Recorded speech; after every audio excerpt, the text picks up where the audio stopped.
working your ribbing first, let's say at the bottom of a sweater that you're working bottom up, or maybe if you're working top down, you're doing the collar. Either way, you'll chain as the beginning of your ribbing. So do one more chain than you want your ribbing to be. So for me, I want 8 stitches here. So I have chained 9 because one stitch will be the turning chain.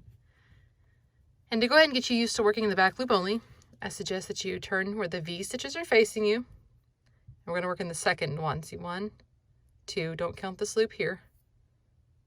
And insert just under 1 loop, yarn over, pull up a loop, yarn over and pull through 2. Like right now, it's just regular single crochet into this loop. If you know how to single crochet, then you can do this. Okay. So we're just single crocheting down our chain. And for my example here, I will have 8. You can do this any number of stitches that you like. For me, it's just like when I design, I just look at how long I think I want the ribbing to be. If it's a sweater, I do like maybe 3 inches, which is 12 to 14 stitches usually in the weights of yarn that I design with. Like this is a worsted weight yarn. If it's like just a couple inches, I'll usually do this 8. And occasionally I'll do 4 for a very short ribbing. So here we are, we have our first row, turn. Okay, right now it doesn't look like ribbing at all because we're just starting it out. So chain 1. And we're going to split the stitch. See, each one of these V's is a stitch. Normally you work right here under both. But for ribbing, we're always going to work in the back loop. So just like we did with our chain, we're going to split the V and single crochet just in the back.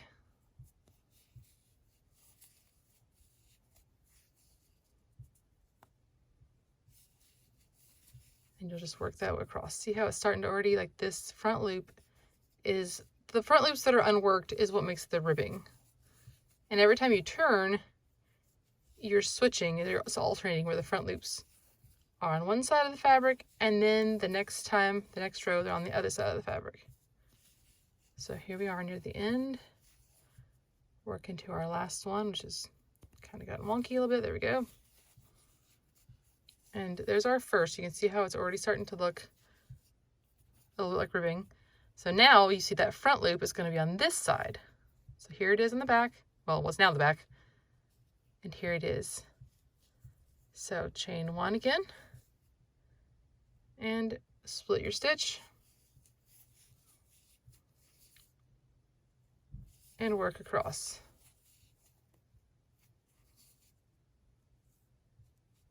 So after you complete several rows, you'll start to really see the ribbing pattern take shape, and literally that's all you do the whole way. So what I'm going to do is I'm going to work a few more rows of this, and then I will come back and show you how you can put them together to make like a hat. And when you get here, make sure you don't forget this last stitch. Okay, it kind of hides a little bit. You make sure you get in there and grab that last little stitch so that you always have the same number. So I should always have 8 stitches.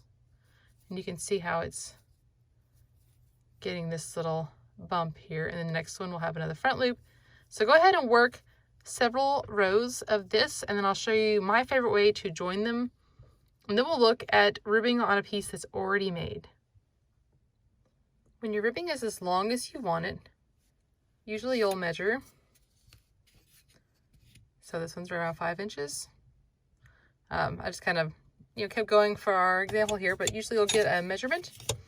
And then a lot of times you're going to join. Now, if you're doing like obviously the sweater front or back or something like that, you won't join it. But let's say I'm going to make this into a child's mitten. And I'm going to want it like this so that it's the cuff. Well, what I'm going to do is I'm going to, for me, this is what I like to do. I slip stitch them together. Now always end where your yarn tail is on the opposite side. It tends to help it look a little more cohesive. You'll see a little bit, you'll be able to tell a little bit that this is where the join is, but it's not bad. So go ahead and line up here. And we're just going to see, we've got 1, 2, 3, 4, 5, 6, 7, 8. Okay, it looks weird. I know this was the first stitch or not. I'm not going to chain, which also throws me off. I'm going to go in the back loop only. And then I'm going to grab that other loop that I left. Let's see the count. 1, 2, 3, 4, 5, 6, 7. Yeah, so this end is the kind of odd looking end here. So I'm going to try to grab this. And I love it when my yarn does not cooperate on camera, but that tends to happen to me. All right, and I'm going to slip stitch. All right, then I'm gonna go down to the next one. Insert here. I'm gonna look for my next little, get out of there. Next little bump, next little one here, looks loop. Remember we worked into just one loop. All right, now that I got started, I can go in here and then in here. Once you get the first couple of them down, they should be right next to each other like this. I just want to go through one. There we go. All right. Just keep working your way down.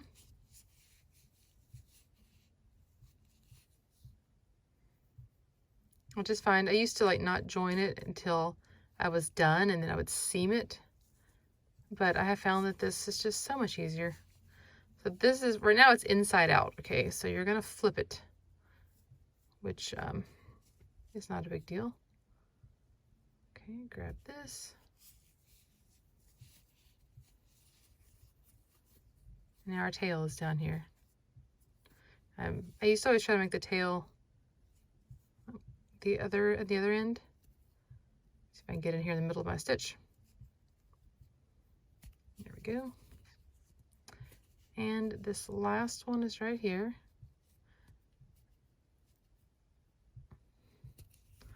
Since the foundation chain is a little tighter on that side.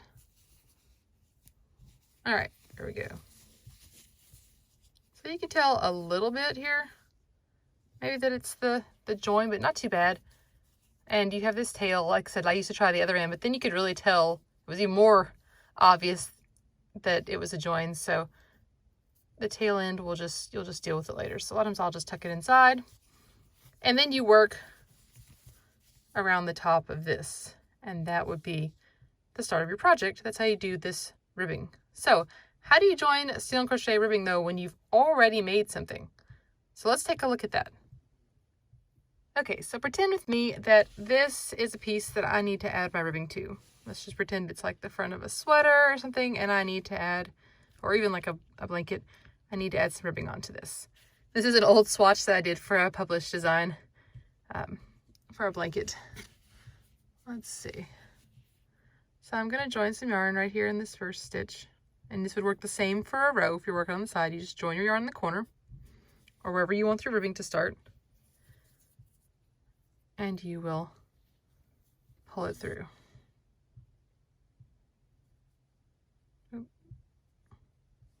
All right, sorry, pull it through. And now we're gonna chain.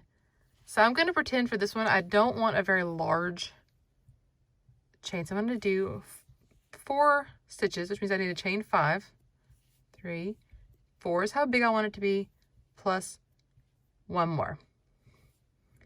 Now you're gonna work just like we did before until you get to the last chain. So go ahead, this one I'll work 3. So I worked in the second chain from the hook. There's 1, 2,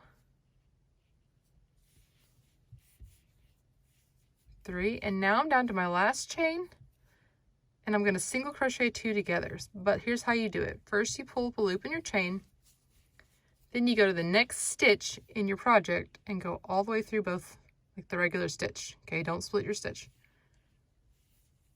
So you've got 3 loops in your hook, yarn over and pull through all 3. Now slip stitch in the next and turn. When you go this direction, do not chain. Okay, this last one is our slip stitch, so skip it, and single crochet 1,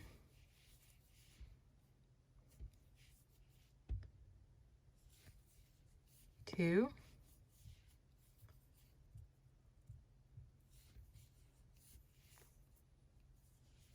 3, and 4, however many chains you have, however many stitches you have.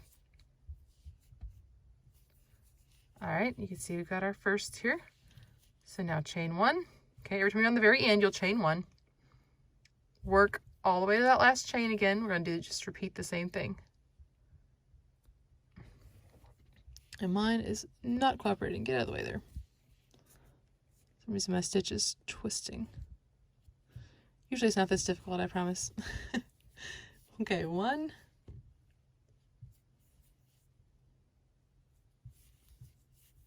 2,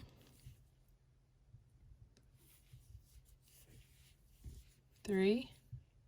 And now a lot of times when I go here, instead of going into the back loop, I'm super lazy and I just hit this piece right here. And it doesn't affect the ribbing at all. It's up to you. You can do the back loop or this loop right here. And you're doing a single crochet 2 together again. So bring up your loop. Look for the next stitch in your project so that you can single crochet 2 together. Slip stitch in the next stitch and continue. Remember, when you turn this way, you do not chain 1 and you skip this first one. That was our slip stitch. 1, 2, 3, 4, and then you'll turn, chain 1, and you just go back and forth until you're finished. Now this one kind of draws in a little because I'm using a different hook size and yarn, but if you weren't, it would look the same. And you just go back, forth, back, forth, back, forth, all the way, working in like a single crochet 2 together, and then you'll slip stitch. And then when you go back, single crochet 2 together, slip stitch, work this way. And that attaches crochet ribbing to a collar. That's a lot of times when I work like a sweater, I'll do a collar in later, or anything time you need to add ribbing afterwards. Like let's say you do a top-down hat, you could do a single crochet ribbing on the end this way as well. Very, very useful. You use it in tons of different projects, and so I hope this guide has been helpful. There's a full tutorial of this at love.life.yarn.com about single crochet ribbing, and there's also more than 250 free patterns on the blog, so come visit us at love.life.yarn.com. Thanks for watching. I'll see you next time.